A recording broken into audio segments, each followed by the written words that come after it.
Welcome to the North Tonawanda Football Hall of Fame YouTube channel. I'm Helinski. Thanks so much for joining me today. Have a terrific guest for us this afternoon. This gentleman, one of the faces and the voices of Western New York Athletics from the Western New York Athletics streaming site. Please join me in welcoming Mr. Tom Prince. Hey, Tom, how are you today? I'm doing fantastic. Thank you so much for having me. The way you guys are doing this with Frank Wolf, yourself, Tim Gardner, and the rest of the guys, you guys are taking the high school sports by storm in the Western New York area, from football, baseball, hockey, basketball, and you're probably doing wrestling and volleyball as well, too. It's just incredible how you do this, and you give keepsake memories to these kids from the Western New York area. But before we get into that, for people who are not aware of you, please tell us about your background. So how I started in all this, we'll start with that part of the background, is I was for a short period of time for a couple of years at WGRZ.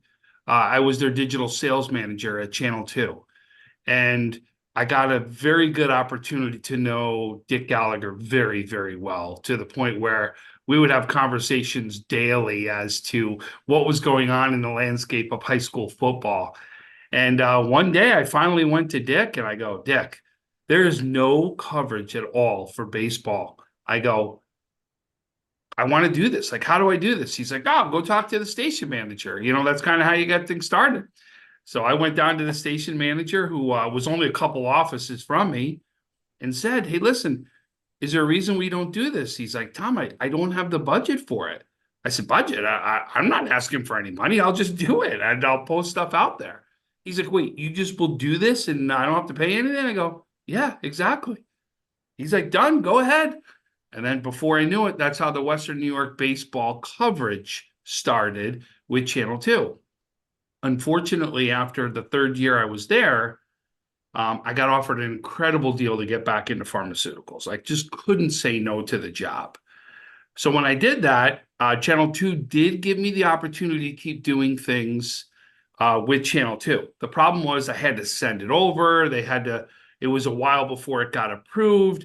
And some things were taking, 4 days to a week to get up and running up on the website. And it was just taking too long. But I understood the process and why it had to go. So I met with Frank Wolf, and I said, hey, Frank, would you like all my baseball stuff over on the West New York Athletics website? He's like, absolutely. And sure enough, that's how it all began from there. If it wasn't for Dick Gallagher kind of helping me out starting things, I wouldn't be doing probably what I'm doing today. And then before that, the reason I was so heavy in the baseball world, I was a director of baseball in the Orchard Park Little League.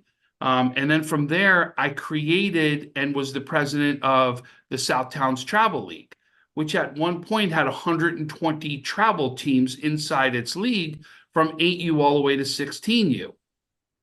So I really knew the baseball community very, very well just by what I was doing in the community before I even got to the aspect of Channel 2 and then starting the coverage. And then once things started getting so heavy into Western New York Athletics, that's when I turned around and said, we're now getting more and more travel leagues out there. There's not a need for me to do the South Towns Travel League anymore. The need now is for me to recognize these athletes so that they've got an opportunity to show something to a college coach, or it's a memory for a lifetime.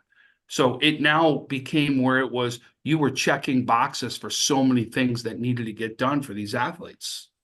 Why is it, and I know the answer, but why is it that TV stations and traditional media aren't covering high school sports, whether in their newscast, whether it's in the newspaper, or whether it's streaming and broadcasting games? The money's not there. That's as easy as it is. When you look at, this is where I wish I could go and preach this on every mountaintop there is. If you want coverage and you are a sport, you guys have to support each other as a sport. Because if I go out right now and do an interview and it's a football player or it's football coverage, I will get X amount of views on that. Those views are what equates to dollars to all those different news sources that you're out there talking about. The problem is if I go do any other sport, if I can't get to what that X number was that the football did, they're not gonna recognize it. It's about the amount of eyeballs. Well, I'm a firm believer that it is the amount of eyeballs, but on the other hand, there aren't many people who know how to sell it either. And that's what I see. I mean, I do it on the radio end here in the Finger Lakes. So, I mean, we have no trouble getting advertisers for our high school sports. But then again, it's been a process for years for us to get it finally tuned at that point. I mean, we started off slow. Okay, we had 8 or 10 advertisers for every broadcast. Now, for a high school football game, we have 24, 25, 26. And now it becomes a logistics challenge to get all those commercials in at least twice for the advertisers. So I get it. So how did you hook up with Frank Wolf and Tim Gardner, and how did that all start, you know, doing the different games for the Western New York Athletics, and how was it perceived and welcomed by athletic directors where you're calling them and saying, geez, we'd like to do a game at your facility. We need X amount of room in your press box. So it actually started when I finished that story with WGRZ and called Frank and came over. For me, it just started with baseball. It was just putting out all my information on the site. Then we started everything with this product called Mixler. And in essence, it was just an audio thing is what it was, where we started covering games. It'd be like it was doing it over the radio, but you were doing it over the internet. It was just audio that was out there. And we were out there doing these Mixler broadcasts where we would call the AD, said, hey, we want to come and broadcast it. And we were never told no. We were never told, you couldn't come. It started out more in the baseball side and the basketball side before we got to the football side. Just because we were trying to see how people were gravitating towards it, how people were enjoying it, what kind of people were watching it. And that's how it started. And all of a sudden we figured out this OBS thing to get things rolling. And then that's when things really changed, once we went to OBS. And we were kind of very novice in what we did. And that was Francis Beck, Frank, myself. We were so novice in what we did as far as graphics were concerned. But people were really starting to enjoy the fact that it had voice with video that started, because that's how we were doing things through OBS. And then it took on a whole new level once Tim Gardner got involved. Once Tim got involved into this whole thing where he started doing just some graphic things for us, then it changed everything. Then it went from graphics to these crazy amount of video, animations. Everything that we were capable of doing is because of Tim, because of what he can do behind the scenes for us. And then it was more and more people would just start coming on board. It was just how many people we can get to produce these, we would go out and do them. So that's why in football, we were doing as much as 4 football games a night, but we were limited just by the amount of equipment we had and by the amount of producers we had. Amazing. It really, really is. What's the timeline when this all started with you and with Western New York Athletics? We were just talking about that the other day. We think it was 2018 is when kind of things started up with what I was doing. Like I said, my whole thing was originally, it was just going to be, I was there to cover baseball. And then Frank had come to me and said, hey, listen, do you know anything about any other sports? And I was like, yeah, Frank, I've coached football, I've coached basketball, right? I'm a track guy. Like I could call any of these things. And he's like, hey, let's give it a shot. Let's see what you're like on a football broadcast. I said, fantastic, let's do it. And then it obviously worked well, and then it morphed into even more. Like the interviews I do are something that when I come walking in, before even we started doing all the streaming, it would be funny because when I was walking into baseball games, that's all I did was just the interviews, right? my interviews where I get very excited and get everybody into it. And but I remember I'd start walking up with my little bag and my equipment, and I'd watch benches turn around and be like, Tom Prince is here. Oh, Western New York, Tom Prince is here. and I that made me excited because I it was just good to see that people really wanted you there and wanted to be the one that came out and talked to you at the end of a game. How did Section 6, the officials there, take to you guys?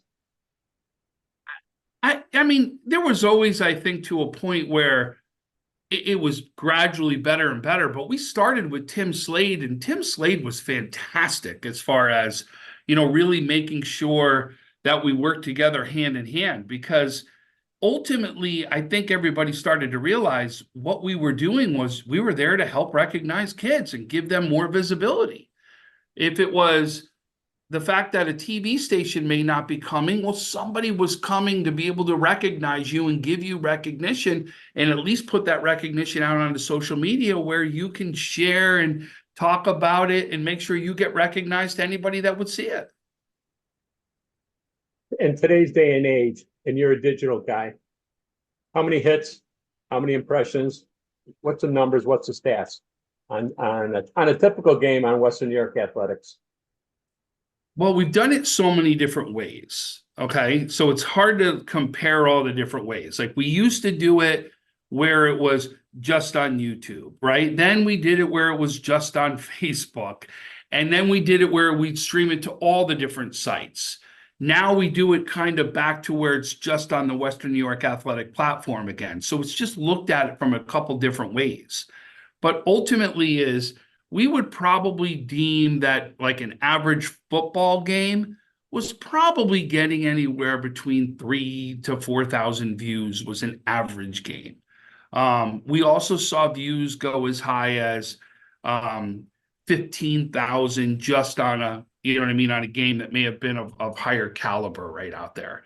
But that's where it all started from there. And then you looked at, once we started doing all these interviews, and that's the ones that we're really tracking more because it's the ones through social media, we're seeing interviews. Like right now, an average interview is probably, when you add the three mediums together, I mean, an average interview is probably around 5,000-6,000 views just on an average interview. For a high school kid, for a bunch of high school kids. Yeah. That's pretty amazing. It really, really is. Name all the sports that you broadcast for Western New York Athletics on a typical school year. So here's the sports I've done so far. So all right. I've done football, obviously. I've done girls and boys basketball. I do baseball. I've done softball. I've done volleyball games. I've done swimming. I've done cross country. I've done wrestling to a small degree. Matt O'Rourke is our man when it comes to wrestling, so I don't even want to say there. I've been more of a producer behind the scenes on those ones. And then I've done field hockey too. Volleyball? I've done volleyball. Yeah, volleyball was one of the ones. All right. So I got 9 or 10 right now. Which is the toughest besides wrestling? Field hockey was definitely the hardest. It's tough to see the ball from the press box at times. So there were definitely times where it is tough. Like Stu and I did a couple field hockey games together, and it is tough at times to really see that ball and be able to pick it up. And when they've got that kind of group that's in front of the goalie where they're really trying to put something in, you can't see anything. It is by far the hardest one I thought to call. Is your style as a radio play-by-play, or do you let TV play it out for you? Probably more of a radio play-by-play. I don't really do a lot of the play-by-play. That's where I'm usually paired with our play-by-play guys like Stu Boyer, which is, we have a blast when him and I are on together. We just feed off each other so well. But normally Stu would be our, my play-by-play guy. Mark Johnson's another one, which the name of, who does a lot of play-by-play, especially when it comes to basketball and baseball and even football that's out there. But we've got multiple guys. Even Frank will do play-by-play, and I'll be his color guy when we do things. But we definitely got some fantastic play-by-play guys that I work with hand in hand that I'll do the color normally at. But the color is obviously I'll treat it probably more as a radio type thing because I'm still explaining and talking about what they obviously have seen on the screen. How much homework do you do prior to a broadcast? A lot. So I will make sure first of all that I have full access to stats. So I will do everything statistically that I can know about every one of these players. In a lot of cases too, I'll be a part of doing any of the preseason stuff that's out there. So I've already got stories and various things about players that are out there. Then I'm going to have some sort of conversation with each of the coaches because I want to at least understand, okay, what's new? What do you want me to talk about? What should I cover? Who deserves special recognition that may have been missed? I'll go through all those different things with the coaches. So between having all that information at your fingertips, it really helps on a broadcast. The problem is getting it at your fingertips because, as you know, as well as I do, finding stats sometimes for some of these teams is next to impossible. Or a coach wanting to give those stats up and even help you with your broadcast. So there's a lot of things that I've got to do to be able to do behind the scenes just to get prepared and ready. So I have everything I need to make that a successful broadcast. So you're relying on the coaches, you're relying on Huddle, you're relying on Max Preps, you're relying on an independent website that might have the stats. Certainly, not many newspapers keep stats anymore or running stats, and because of the nature of newspapers these days and that media, it can be very, very challenging to say the least. And I think you, like me, are the worst thing to ever happen is say the wrong thing or have the wrong stats. Yes.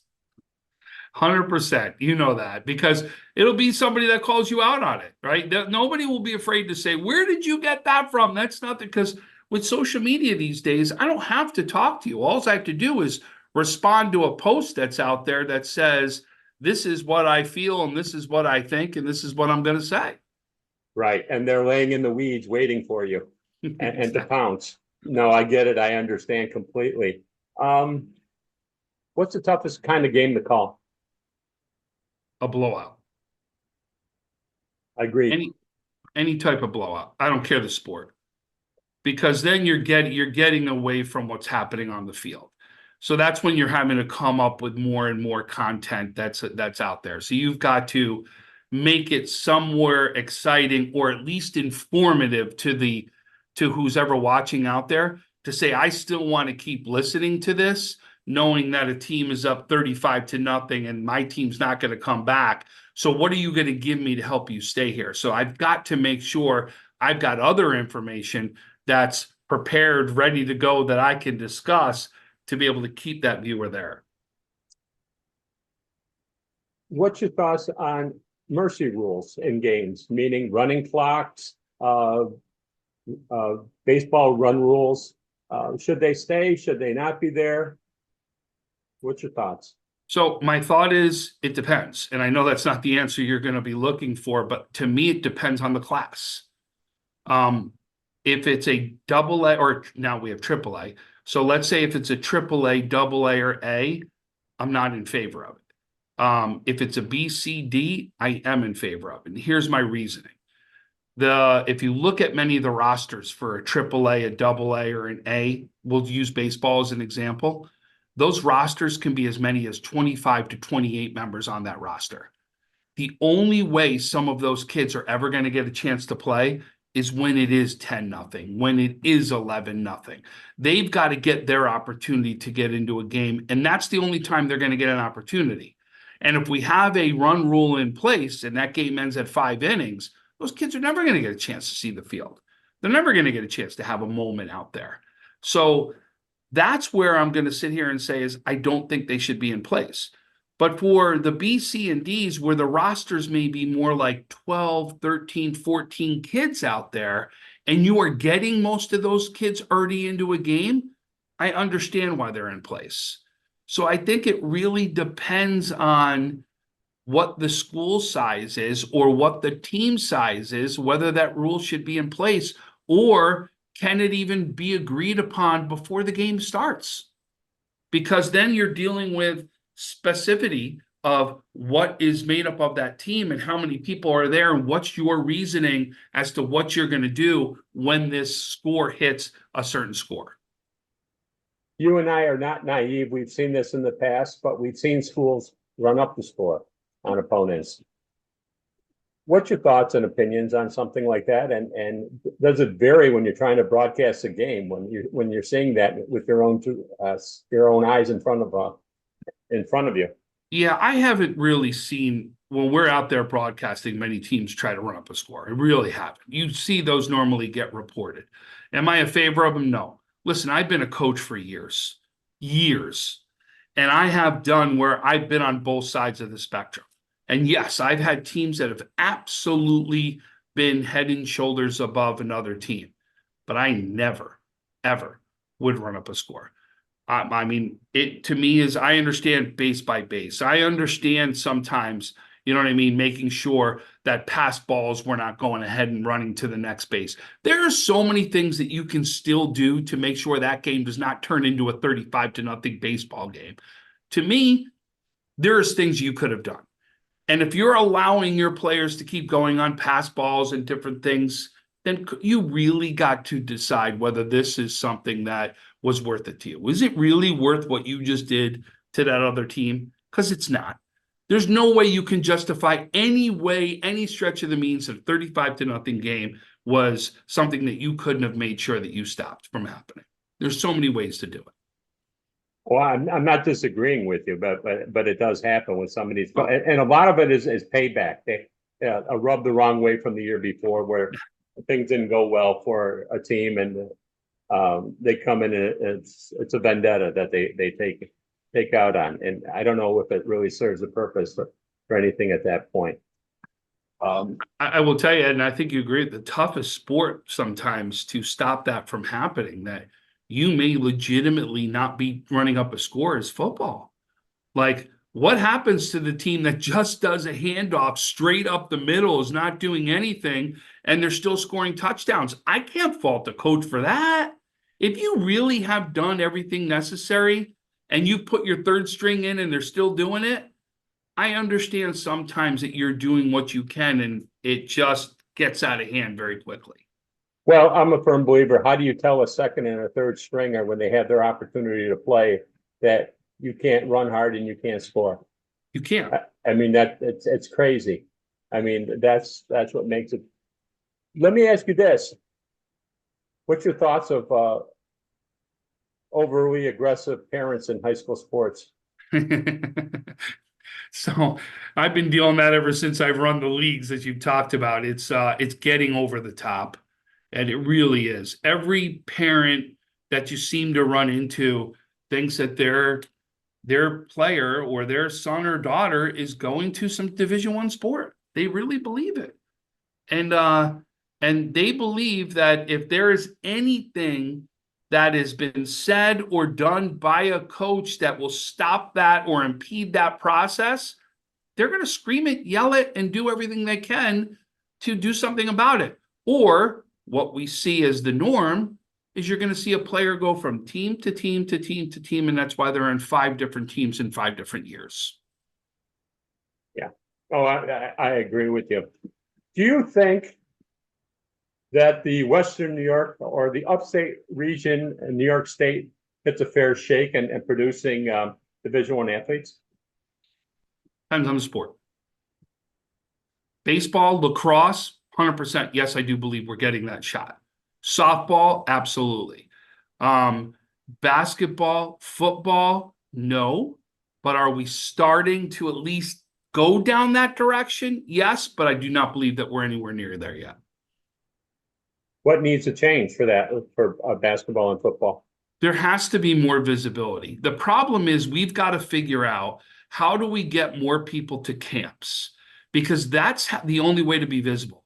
Like, you're looking right now as one of the most successful programs currently here in Buffalo is probably the Bennett program right now, and what they're doing. and you can see is they've got people that are going to a different camp every single week. And it's a camp, that's what generates all these offers. Did you go to the Michigan camp? Did you go to the Penn State camp? Did you go to the Georgia Tech camp? And I could keep naming all the Division I schools.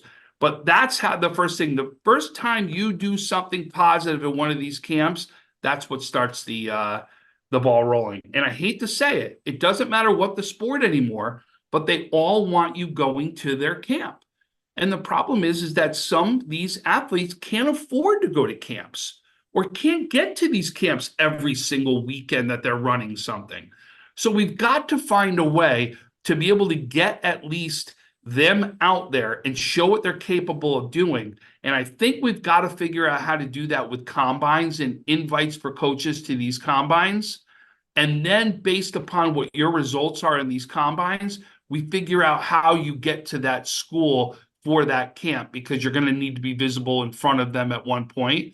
But I bet you if we figured out something to do here in upstate New York, where we could broadcast and make sure we saw that all these coaches can see this on film and see this right up close, to be able to at least get some names out there to say, hey, I want this guy at my camp.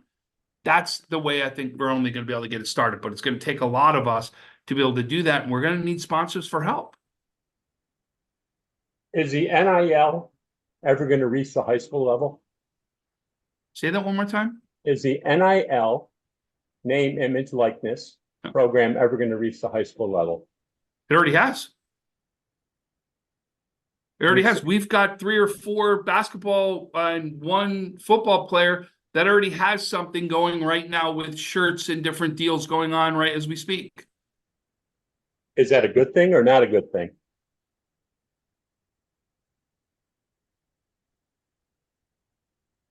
So you froze up on me there, Ed. I'm sorry. Is it a good thing or not a good thing? Listen, I think there should be an opportunity for anyone to be able to make money at what they do, especially if somebody's making it off of you, right? And you're not able to be able to get what your piece of the pie is. I don't have a problem with the NIL. I don't think the NIL has been a problem, to be flat honest with you. What I personally believe the problem is the portal. The transfer portal to me is the problem. That right? was my next question, the portal. That to me is the biggest issue right out there. The portal is a mess. The fact that you're seeing these kids going year after year after year, just entering in the portal to be able to do a transfer because I don't like what I saw. I don't get it. And you're seeing coaches right now, and why it's affecting high school sports so badly is you're seeing college coaches say, why do I have to go ahead and recruit the high school athlete anymore when I could get somebody with full experience come in that's bigger, stronger, and faster because of just age? Why would I not take them over a high school student and have that high school student work? Or they come to me for a year, they redshirted, they don't like the fact that they redshirted, and they're transferring out anyway to go to the next best thing themselves. Great. Let me ask you this, and I don't mean to pick on the Catholic schools, but do they have an advantage in recruiting? I mean, absolutely. Do they have some sort of advantage? No doubt, right? There's no doubt that they do. They get, like, if you look at a school from here, they can get people from Canada and all over Western New York. But that doesn't mean we should shy away from competition, right? Ultimately, what you're going to do is to get better playing against somebody better. And you're not, and in Section 6, you're not competing for the same goal anyway. Monsignor Martin Conference is competing in the Monsignor Martin Conference, and they're going ahead competing against themselves, and you're playing them in non-conference games to get better. Now, we talk about Section 3 and Section 5, that's a different story out there. In Section 3, they've got CBA. Section 5 has got other ones that are out there too. Is that a different story because you're competing for the same goal? Yes. I personally would like to see, which I think if we put everybody under one umbrella, under the same type of rules, I think what would be fair is that we put these Monsignor Martin teams or these, Catholic schools, if they are of a certain size, they automatically go to the AAA conference. And then if they are under a certain size, they go to either the B or C conference right there. And that's how we can kind of go ahead and hopefully keep it a little more consistently moving forward so that we know where they're going to be and where they're going to land. Do you think that the public schools, no matter what, Section 6, 5, 3, the public schools playing on a even playing field, or is there some recruiting tactics that go on behind the scenes? Within Section 6 things, or Monsignor Martin 2 is Section 6? For what I'm saying with the public schools, do you think that there's some schools that are recruiting players to come into their district? There's nothing I can sit here and prove about it, right? Right. Am I sure that it's happening? Yeah, of course. I think there's something happening, right? I'm just, unless it comes flat out and we're able to prove that, it's hard to say. But I mean, listen, at North Tonawanda, right? I am sure that one point you and I can sit here and say, did a North Tonawanda or did a Tonawanda player go talk to a Tonawanda coach about coming over there because North Tonawanda was so great at one point? I'm sure that conversation was had at one point, but are we going to sit and get into the conversation? We had to sit there and worry about that. Oh boy, then we'd be talking about bigger problems that we've got to deal with as far as conversations go between everybody. Let me ask you, where do you think Western New York athletics will be? I mean, you made great strides in 6 years. Where do you think it's going to be in the next 10 years? We're hoping that we can take the next step, right? And that is, can we make sure we're at even more sites than we are today, right? You know what I mean? Like the most that we've done in any single day is usually 4 to 5 games. Or I shouldn't say that, 4 to 5 sites, because we've done multiple games at those sites. So if we can get to more sites because we've got the ability to have more producers, more camera guys, more announcers, that type of thing, absolutely. But right now is we still have to build up the Western New York Athletics monetary side of things, because that's the only way you're going to grow and take that next step is if we really start to grow and take the next step monetarily with advertisers or supporters or whatever it may be. I mean, what Frank Wolf has done on his own, and I can't sit here and thank this man enough. And all of Western New York should be in that same boat. I'm not doing what I'm doing without him, period. And he may never say that, and he's never going to come out and say that. But without his support and him be able to make this happen as far as just from a monetary standpoint, we wouldn't be doing what we're doing. There's no way. There's no way. And that's where, him and I, tag teams together. But what Frank has done is really just, it's not thanked enough and is not brought out enough to as many people as it should be, because really it doesn't happen, period, without him. Do you feel that and you were a sales guy at WGRZ. Do you think the advertising dollar, the advertiser gets enough bang for his buck with Western New York Athletics? I think they get more than their bang for their buck. The problem is that as well as I do, especially when it comes to digital advertising, they now want to prove an ROI. And the problem is with ROI, that's very hard to prove in the environment that we're in, because there's no click through to be able to say, this is what your ROI is based upon this. So unless you're doing tracking numbers and all these different things, it's very, very hard to prove an an ROI. So until we can get to the point where you can do that, there are people that may shy away from it. But then there are others that are saying listen, from the amount of times that you'll use my name on a broadcast through my commercial or what you say, a lot of people understand I'm getting brand recognition. And if people can understand the difference between the ROI and brand recognition, I will tell you, we're doing it way more than what anybody else is doing it within a broadcast. Do over-the-air TV stations and cable Do they come to you guys and say, how do you do it? No, I'm not to me personally. As Frank had conversations with people, I am sure that he has. And obviously, we've done stuff with we're doing stuff with radio stations as we speak today. But has it gotten to the point where they're saying is how do you do what you do? I don't think it's gone to that, because you got to remember is no matter what, any of their equipment and what they do is going to be much better than what we have that's out there. And you've got a chance to see what we do. The fact that we're doing what we're doing with our budget that we have and the equipment that we have, we are really taking 100% strides above and beyond where we should be because of guys like Tim Gardner, because of Frank Wolf, right? All those things that are using everything that we've got and taking it to the best of our ability. All right. I'm an advertiser and I'm thinking about getting on the Western New York Athletics and becoming a sponsor. Pitch me, give me the elevator speech, the speech. Tell me why I need to.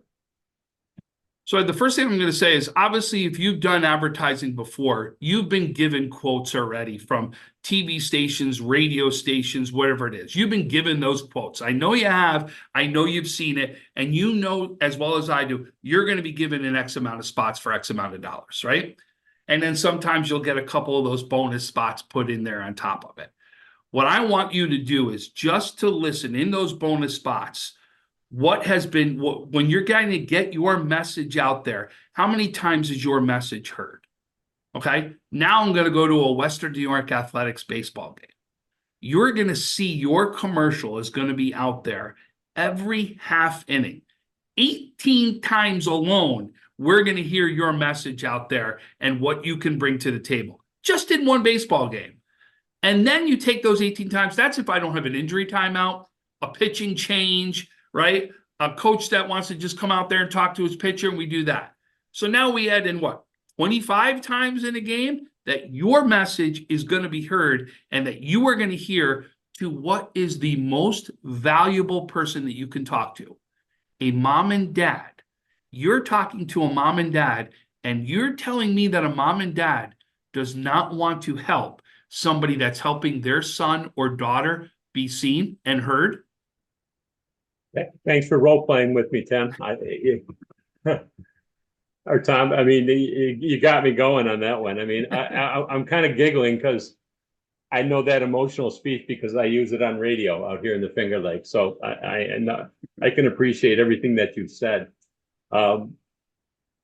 It's just amazing on something like it's important. You got to pay the bills so that to monetize things. I know we talked about several things during this conversation. What would you like to talk about that I didn't bring up? The one thing I got into this, Ed, was for baseball, and what's turned into is softball also. And we're doing some things here in Western New York that I don't think are being done anywhere in New York State. In fact, it may be one of the only ones in the country that is doing what we're doing. We have done 2 different all-star games for the boys and the girls. And those all-star games will consist of, this year alone for the girls, we had 78 young women inside an all-star game playing one game on one field in one night, that they get to wear their uniform for the last time. It's built off the premise of the Major League Baseball all-star game. Every 2 innings, new players go out to the field. Everyone's going to get a chance to hit in the game. I'm going to throw 18 different pitchers in a 9-inning game. And you're going to get your opportunity to be able to showcase yourself one more time in front of people that you've actually probably played your entire career with. And I don't mean that as far as if you're a Clarence member with the Will North member.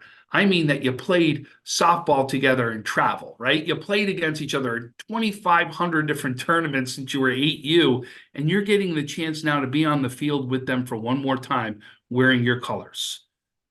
And the same thing happens on the baseball side. The baseball had 85 young men do the same exact thing in one game.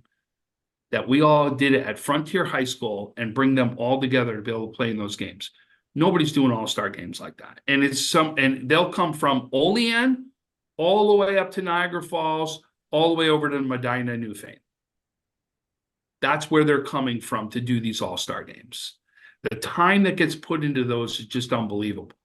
But I will tell you that the people that experience the game will tell you this may be one of the most fun games I've ever been a part of. Because it's not about whether you won or lost out there. It's about that moment. It's about that one last time to wear that uniform in a positive manner. And that's happening right here in Western New York, done through Western New York Athletics. Something I've taken a huge amount of pride in doing. We've also come up with player of the years. We have a Conley Cup award that's done here in Western New York for the top football players. Everybody probably knows watching this. We now have both a softball and a baseball one done right here on Western New York Athletics. We've got now the Colpoys Barrows Cup, which will name the player of the year for the baseball side. And then we've got the Sorrow Weiss Cup, which is a softball player. And for those of you who know the Conley Cup, you know the name Dennis Sorrow. And Dennis Sorrow not only had such an impact on the football side of the world, but he did on the softball side of the world also, along with Roger Weiss, who was a part of football at the same exact time. He's been a part of the Trench Trophy. He's been a part of the Conley Cup himself. And now you've got a softball award and named after them, which gives you the player of the year, where they get their own banquets. The top 10 get to go to the banquets for the boys and the girls side of things.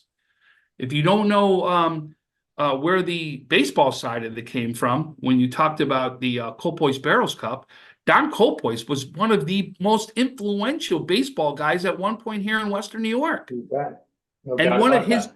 and one of his closest friends, Ed, was actually the other name of the cup that we just talked about this, who used to be the #1 winningest head coach in Section 6, that they used to talk every single night. Bob Barrows, who was with Orchard Park High School, him and Don used to talk every single night about baseball and what went well and what went bad and what they could do differently, and talked about strategies and all these different things that can happen. I just thought it was beautiful to bring these two names together to name the player of the year.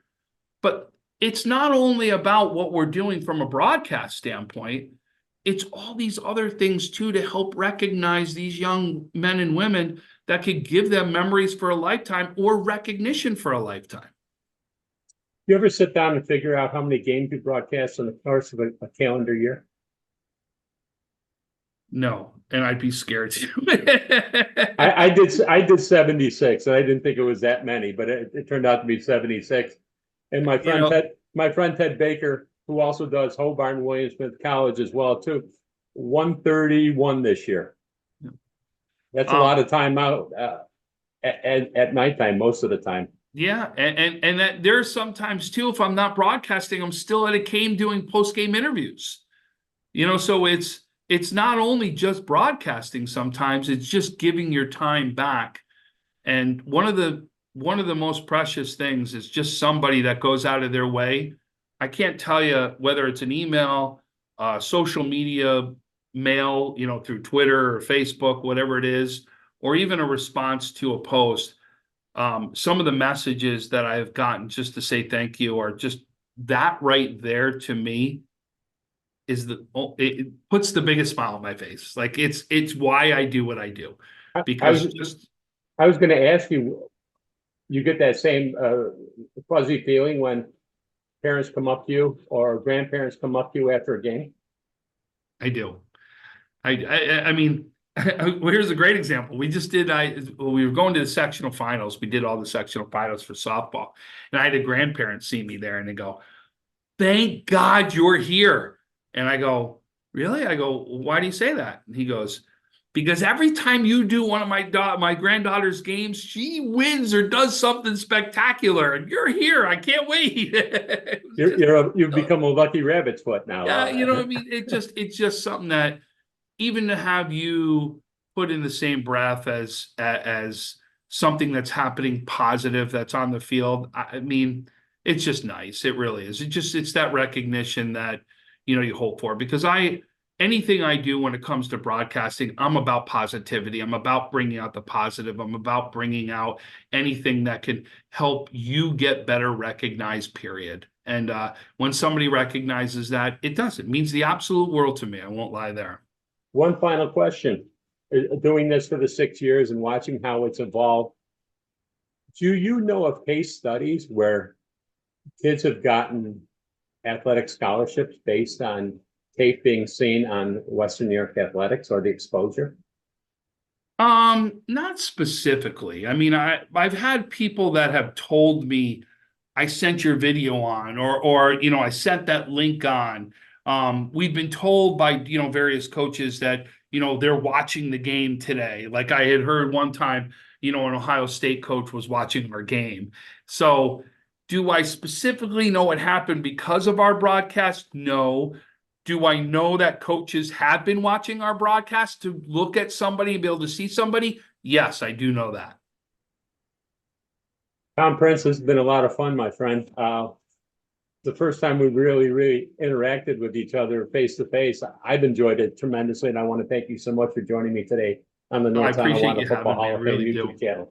No, we have a lot of fun, and you guys are a lot of fun as well too. And I enjoyed myself when I was exposed earlier this month here in June. So best of luck to you. I wish you well, and thanks so much once again for joining me. We're still going to have to do a game together sometime. You're going to have to hear my excitement there in one of the broadcasts. Deal. Thank you again. Thank you.